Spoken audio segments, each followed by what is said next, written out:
दो अलग अलग स्थान हैं। अगर आप ताजी हवा में सांस लेना चाहते हैं तो आप कहाँ जाएंगे? मैं निश्चित रूप से कुछ ताजी हवा के लिए खूबसूरत वनों में जाऊंगी।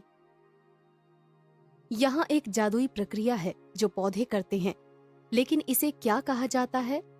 आइए पता करें। अपने चारों ओर देखें, प्रकृति हमारी इंद्रियों को सुकून प्रदान करती है। हम सब पौधों के रंग और सुगंध का आनंद लेते हैं, लेकिन उनके महत्वपूर्ण योगदान को भूल जाते हैं। पौधे पृथ्वी पर जीवन के लिए एक महत्वपूर्ण आवश्यकता होती है। ऐसा प्रकाश संश्लेषण की प्रक्रिया के कारण होता है। पौधे को करीब से देखने पर पता चलता है कि यह मिट्टी में जड़ों की मदद से मजबूती से टिका हुआ होता है। ये जड़ें मिट्टी से जल को अवशोषित करती हैं और छोटी नलिकाओं के माध्यम से इसे तने तक और फिर पत्तियों तक पहुंचाती है। तना पत्तियों को इस प्रकार धारण करता है कि वे सूर्य के प्रकाश से अधिकतम ऊर्जा अवशोषित कर सकें। पत्ती पौधे का महत्वपूर्ण भाग होती है। पत्ती में प्रकाश संश्लेषण, भोजन और ऑक्सीजन का परम प्रदाता होता है। एक पत्ती में एक सपाट पतली फलक होती है जो एक पर्णवृंत द्वारा तने से जुड़ी हुई होती है। चपटी फलक सूर्य के प्रकाश को अवशोषित करने के लिए बड़ी सतह क्षेत्र प्रदान करती है। पत्ती का एक अनुप्रस्थ काट कोशिकाओं की ऊपरी और निचली परतों को दर्शाता है जो सपाट और अनियमित होती हैं। ऊपरी परत के नीचे कसी हुई कोशिकाओं की परत होती है। इन कोशिकाओं में हरित लवक नामक कोशिकांग होते हैं।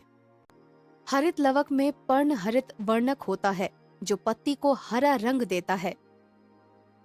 अगली परत में बड़ी अवकाशों के साथ कोशिकाएं शिथिल रूप से व्यवस्थित होती हैं। यह काट अवशोषित जल को पत्तियों में ले जाने के लिए विशिष्ट नलिकाएं भी दर्शाती हैं। निचली परत में कई छिद्र होते हैं जिन्हें रंध्र कहते हैं। प्रत्येक रंध्र दो रक्षक कोशिकाओं से घिरा होता है जो रंध्रों के खुलने और बंद होने को नियंत्रित करती है। एक पत्ती इन रंध्रों के माध्यम से पर्यावरण से कार्बन डाइऑक्साइड को अवशोषित करती है जो वायु अवकाशों से गुजरने के बाद पर्णहरित युक्त कोशिकाओं में प्रवेश करती है। जल और कार्बन डाइऑक्साइड दोनों अणु अंततः हरित लवक द्वारा अवशोषित कर लिए जाते हैं। इन हरित लवकों में सूर्य के प्रकाश से ऊर्जा को अवशोषित करने की क्षमता भी होती है और इस ऊर्जा का उपयोग कार्बन डाइऑक्साइड और जल से ग्लूकोज और ऑक्सीजन को संश्लेषित करने के लिए किया जाता है। ये ऑक्सीजन और ग्लूकोज अणु हरित लवक से बाहर विसरित हो जाते हैं। ग्लूकोज अन्य विशेष नलिकाओं के माध्यम से पौधे के सभी भागों में ले जाया जाता है जिससे उनकी वृद्धि में सहायता मिलती है।